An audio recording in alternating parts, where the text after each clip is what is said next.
ఈనాడు ఇప్పటికే 62 లక్షల ఓట్లను క్వింటాలు మనం సేకరించినాం. దాదాపుగా ఇంకొక 10-15 లక్షలు వస్తాయంటున్నారు. వాటన్నిటిని కూడా సేకరిస్తాం. ఈరోజు తెలంగాణ రాష్ట్రం ఈ సీజన్లో 75 లక్షల క్వింటాల ఓట్లను సేకరించే ఆలోచనతో మేము ఉన్నాం. మరి 75 లక్షల ఓట్లను కేంద్ర ప్రభుత్వం కొనాలి. ప్రహ్లాద్ జోషి గారిని ఎన్నిసార్లు కలిసినా, పంజాబ్కి ఇచ్చిన, హర్యానాకి ఇచ్చిన, ఇతర రాష్ట్రాలకు ఇచ్చిన ప్రాధాన్యత తెలంగాణ రాష్ట్రానికి ఇవ్వడం లేదు. జూన్ 15 తారీఖు లోపల మా ఓట్ల సేకరణ కార్యక్రమం పూర్తి అవుతుంది. ఇవాళ ఆదిలాబాద్లో మొక్కలు అధికంగా వచ్చినాయి. మొక్కజొన్నలు అత్యధికంగా పండిరు. గతంలో 4-5 లక్షల రాష్ట్రంలో పండితే ఈసారి మొక్కజొన్నలు 40 లక్షల క్వింటాలు పండినాయి. జొన్నలు పండినాయి. ఈరోజు పొద్దుతిరుగుడు పువ్వు పండింది. ఇవన్నీ రాష్ట్ర ప్రభుత్వం సేకరించింది. మరి కనీసం మద్దతు ధర ప్రకటించిన కేంద్ర ప్రభుత్వం మనం కొన్న ఒట్లు మొత్తం కొనాలి, మనం కొన్న మక్కలు కొనాలి, మనం కొన్న జొన్నలు కొనాలి, మనం కొన్న పొద్దుతిరుగుడు పువ్వు కొనాలి. ఇవి కొనకుండా మేము కనీసం మద్దతు ధర ప్రకటించినామంటే ఎన్నికొట్టుకో పెద్ద ఆయనే చెప్పిండు, సత్రంలో పెట్టే ఉచిత భోజనానికంట నెల్లూరు పెద్దారెడ్డి రికమెండేషన్ లెటర్ రాసిండంట.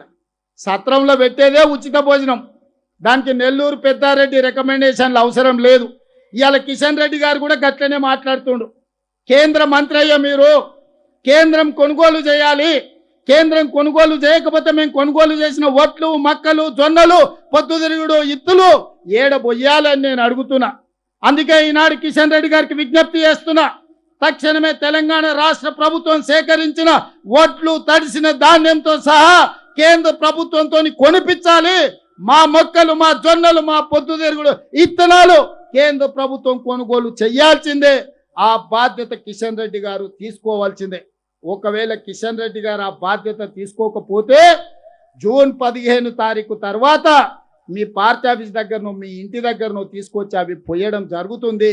కేంద్ర ప్రభుత్వం మీద యుద్ధమే ప్రకటించడం జరుగుతుందని నేను ఈ సందర్భంగా కిషన్ రెడ్డి గారికి చెప్పదలుచుకున్నా. ఈ రైతుల అనాథలు కాదు, తెలంగాణ రైతులు దిక్కులేని వాళ్ళు కాదు, తెలంగాణ రైతుల పక్షాన గొంతు విప్పే గలమే లేదని మీరు అనుకుంటే అది మీ అమాయకత్వమే. ఈనాడు ఈ తెలంగాణ రైతాంగం పక్షాన వాళ్ళ సోదరుడు రేవంత్ రెడ్డి నడుం బిగిస్తాడు.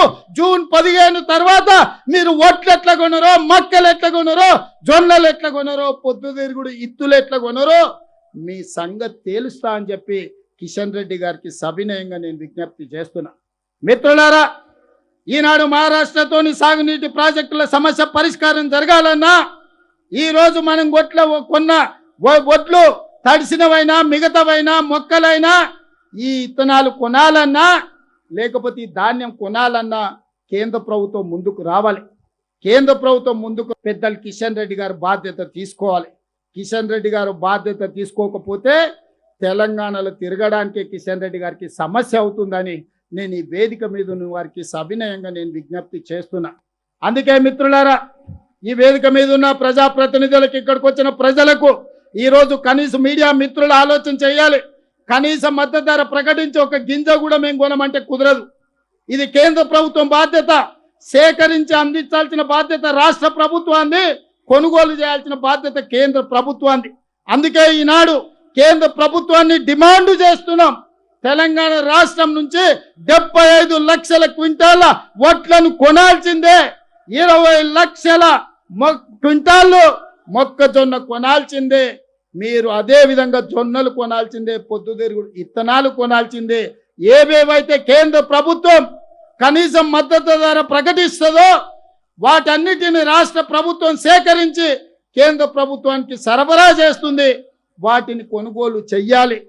కొనుగోలు చెయ్యకపోతే జూన్ 15 తారీఖు తర్వాత ఖచ్చితంగా కార్యాచరణను ప్రకటిస్తాం. అందుకే మిత్రులారా, ఈనాడు ఆదిలాబాద్ బిడ్డల అనుమతి నేను తీసుకుంటున్నా.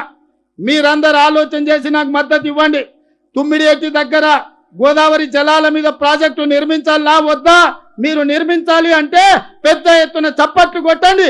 ఆదిలాబాద్కు 2 లక్షల ఎకరాలకు నీళ్లు రావాలంటే మీరు పెద్ద ఎత్తున చప్పట్లు కొట్టండి.